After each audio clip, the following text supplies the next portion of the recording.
guys, it's Carlos Tanner from the Ayahuasca Foundation again. Thanks so much for watching this video. I hope you watched the first 6. It's kind of trying to be a bit of a progression, but even if you didn't, I think that this one will make sense. Hopefully we'll get a little bit deeper in and maybe try to start to round out the whole picture here because we're winding down in the second half of this series. This is episode 7. In episode 6 we talked about the concept of being tested. This was such an important lesson for me when doing plant dietas, building those relationships with plant spirits, the heart of becoming a curandero, like I mentioned, how you overcame a test, and I remember the first time like going to my maestro and being like, yo man, this is happening right now, and he was like, you're being tested. And I began to see that everywhere in life. We're it's almost like we're always being tested in small ways, and then there are certain points in life where we're really tested in big ways. And that's why I was able to see things in the way that I described in the last one as kind of like school, where you're constantly being tested in small ways, and then you have this big test so you can move up to the next level. Now, when you're doing plant dietas, typically you're in the jungle, and oftentimes you're in seclusion. In our 8-week course, we have made some adjustments to that aspect of it so that you have a group of people that are all dieting together. They're in seclusion as a group, but you're not individually in seclusion. And, it is a small sacrifice, but because the nature of the course is a lot of lectures and workshops and group activities, we've made it work, and I think that it works really well. But you are out in the jungle a lot, and of course you can do whatever you want. You don't have to observe the jungle. You don't have to interact with the plants in any way if you don't want to. However, I definitely think that it's a great idea. And I think it's a great idea to interact with the plants and your environment regardless of whether you're on a diet or not. And that's what I want to talk about on this one. The power of nature and the wisdom of the forest is how I always refer to it, but really I'm meaning the wisdom of the environment, the wisdom of the plants and their collective consciousness, their individual consciousness, their power to overcome, similar to the tests that we've had in our lives. Plants are tested all the time, and they show an incredible resiliency. They have no doubt. That to me is the most remarkable aspect of a plant. A plant never questions its ability to thrive. It never wonders if it's good enough to grow. It knows. It has 100% faith because it is fully tapped in and connected to the even grander consciousness, the consciousness of all beings, the consciousness of the earth, if you want to call it that. I like to go even bigger with the consciousness of the universe. And what is the consciousness of the universe? Well, to me, that's the definition of God, the body of the universe in physical, emotional, mental, and spiritual form. That is what I call God. I don't think that God is a man sitting on clouds throwing lightning bolts at masturbators. I definitely do believe in God, though, and I think that it is the consciousness that runs through all of us. It is the energy that we are made of, and as long as we are connected to it, then we will always believe in our own ability, in our own in our own empowerment. And that's what plants demonstrate. They demonstrate it so well, and animals too, in the wild at least. And when you're on a diet, you think a lot about plants. You're connecting with them. That's the purpose of doing the plant dieta. And you usually spend a lot of time looking at them and observing them and spending time with them. And in ceremonies you get to know them in a very intimate way, on a personal level, like as a person. They're a being that you can communicate with and speak to and be shown things and learn from and be guided by. And I've come to simplify all of that to a statement that I say all the time, which is the forest knows. And, of course, I'm in the Amazon rainforest, so I'm saying the forest knows. But the desert knows, the mountain knows, the lake knows, the ocean knows, the nature knows. And everything that you could possibly want to learn, nature knows. If you look at it, you want to go super technical, I guess you could say, and just look at it from a historical point of view, evolutionarily, you could say. Human beings have been around, the theory at least is that we've been around for about 100,000 years. And 100,000 years is an impressive amount of time, sure. But plants, they have been around for a lot longer. I'm not totally sure. Maybe someone wants to chime in on the comments about this, but I'm pretty sure that it's probably in the hundreds of millions of years. But let's just say it's 10 million. That's still quite a lot longer. And the adversity that they have dealt with, the tests that plants and forests have dealt with, or deserts, or whatever you want to look at, every aspect of it, it's amazing what they've been able to overcome and what they currently overcome and what the forests in California are overcoming right now. And, devastation. And they thrive through it all. Yes, they got hit hard, hurricanes, natural forces, all of it, and yet it's all part of the same process. And so they don't curse the fire. They don't curse the wind. They don't curse the flood. Plants, they just grow. They just always in the mode to thrive. And of course, if they have the right environment, they will. And so learning from nature is an amazing experience. And I highly recommend spending time out in the woods. Maybe alone or with a close friend. Not talking very much, just listening and learning, connecting. The plants will teach you everything, and they so badly want to, because, believe it or not, we are nature too. We are the forest also. We are the desert. We are the mountain. We are the earth. And we are all part of one being. And that being wants to communicate to all of us. It wants to share love to all of us. Just like we have 5 trillion cells, or however many we have in our bodies, and each one of those cells has its own separate consciousness, its own individuality, its own role to play. It receives this consciousness, this singular messaging as a one body. And that's what keeps us healthy. But if you have some of those cells that stop listening, that get disconnected, they can start doing something that's detrimental to our health.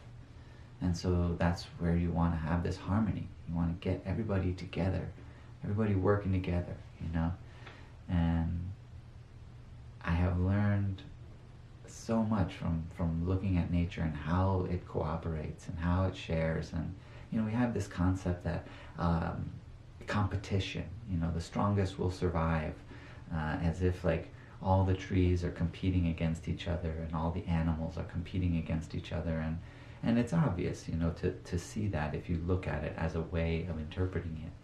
But I don't think that that's a helpful way to understand it. It kind of makes it seem like they're spiteful towards each other, which is totally the opposite. There's been some brilliant work by a guy named Buhner. I totally recommend checking him out. I will definitely put some links in the comments or in the description below about his work, his last book. I hope it's not his final book, because he has talked about retiring from his work. But I'll put the links to all of his books down below. He's fantastic, and he's demonstrated that plants are communicating with each other, and that they are conscious, and that they are teaching each other and learning from each other and working together. And yeah, there's only so much sunlight, and some of those plants are are going to grow taller than others, and the biggest tree gets the most sun. And you can look at that in terms of competition, but I just look at it as everyone working to thrive. Everyone working to do their best, to be their best. And I really don't think that there are plants cursing out the tallest tree because it gets the most sun and blocks some of their sun. I think rather than that, they look at it as, well, I'm in the shade, here's what I've got to deal with. Make that work. I'm going to make that work for me. And so you have a whole class of plants that prefers the shade, and a whole class of plants that needs the sun, and all the diversity, and they just figure it out. They work it out. And you can take that and bring it into yourself. Are you getting the sun? What does that mean? Well, for us, what does it mean to have the sun? You can look at it maybe like where you are economically.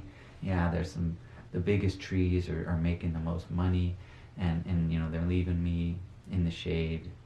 And so what am I going to do with the shade? This is where my environment is. I got to make it work for me as best as I can. And so looking at the forest, I've taken it in every single curiosity I've had, every topic that comes up, every question that I want to answer. I now look towards nature first, and as a way to understand it. And I think it's been something that has really helped me to stay calm, I guess. Not to get so angry at what I see happening, in all different manners. There's plenty of things to get angry about, and I'm sure that we all can agree on that. But when you start to look at it all as a single organism, then it starts to seem different. And it's easy to get caught up in a singular moment.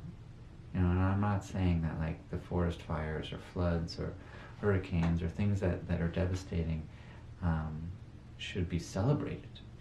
Of course not. But if they are seen as part of a much bigger process, then I do think overcoming the challenges that come with those incidents and those situations becomes easier. You have that faith, and that faith that everything will work out is truly powerful.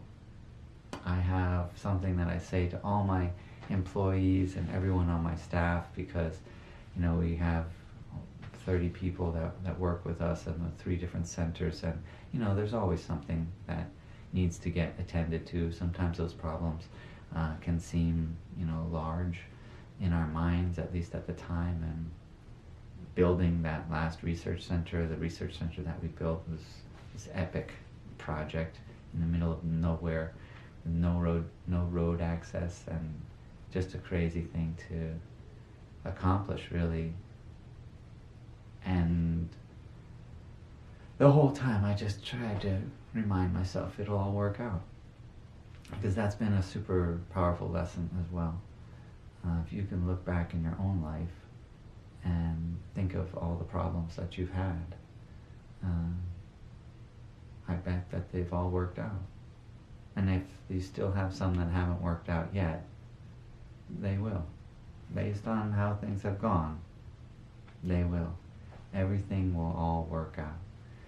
And it's that kind of thought process, and that instills that faith in what could be called the higher power, that faith in the singular organism that we're a part of, that allows you to feel better, allows you to smile, and allows you to know that things are going to be okay in your life, in the life in general, for the world. And that doesn't mean don't do anything. Of course, you still have to do it. You still have to overcome those challenges. On a personal level, you have to work together to overcome the challenges that we have on a community level or on a grander scale, of course. But you do that with faith, that it will all work out. If you're sick, it will work out. You have an affliction, you have an addiction, something is wrong that needs to be fixed, it will work out. How will it work out? That's the challenge. I don't know. No one ever really knows. That's a beautiful thing with working with the medicine. You know, you don't know how. You just know that it will. And those are some truly remarkable thoughts, some beliefs. You build your structure on beliefs like that, then you're headed in the right direction. And that's what I've seen from the jungle. The forest, nature. Nature has that faith. Nature never doubts. It never questions whether or not it's doing the right thing. It always knows, because it's always connected. And so that's what a medicine like ayahuasca helps us to do, is to connect. But also just being in nature helps us to connect. It helps us to remember that we are nature. You know, we've kind of gotten ourselves into a situation where we're living in captivity almost. You know, we're like in a zoo, but we put ourselves in the zoo, and it's hard to maintain our instincts, to maintain our innate awareness and understanding, to keep the senses that communicate on that level active. And so spending time in nature, getting out into the wild, really helps. I've seen it a lot in animals, especially. You know, if you live in the city and you have a dog, for example, your dog may have health issues, you know, may struggle, maybe just seems that they're not super happy, or they have behavioral issues. But you get that dog out into the wild, into nature, where it can be like a dog again, and its health issues go away, its immune system gets boosted, those behavioral issues work themselves out, and it's the same for us.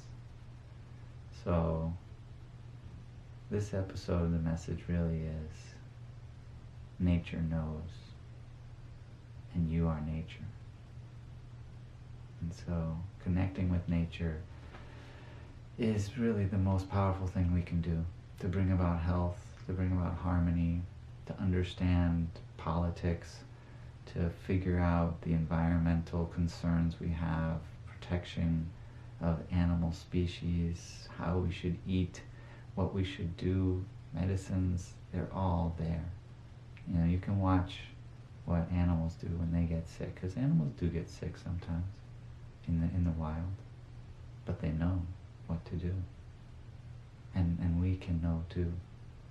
You know, we need that empowerment again. Our 4-week empowerment course, that's what we're just trying to focus so much on. It's like reviving our natural instincts, reviving our natural power, connecting to nature so that we can regain our instincts, regain our awareness and understanding of who we are and what we're capable of, because we're capable of so much. You are capable of so much, and you can thrive, and nothing's going to prevent you from working as hard as possible except for you. So, you know, it's time for us to take responsibility. It's time for us to become able to respond. Responsibility in the most positive way possible. And I'm not worried, man. We're going to fix this. Everything. All the problems. It's all going to get fixed. Faith and love. Connection to nature. Nature knows, and you are nature. Okay. That one went in a very different direction than I thought it was going to, but hey, that's how it works out. I hope that you enjoyed it. I hope that I decided to put this one up. It was kind of cool. Anyway, like and subscribe if you want to. If you want to leave a comment on what you think, I'd love to hear it. I'll definitely get back to you. And if you want to contact me via the website, ayahuascafoundation.org, I will definitely get back to you. Check out our programs. Ask me any questions you want, and I hope that you watch the next episode. Thanks so much again. Have a great day. Bye-bye.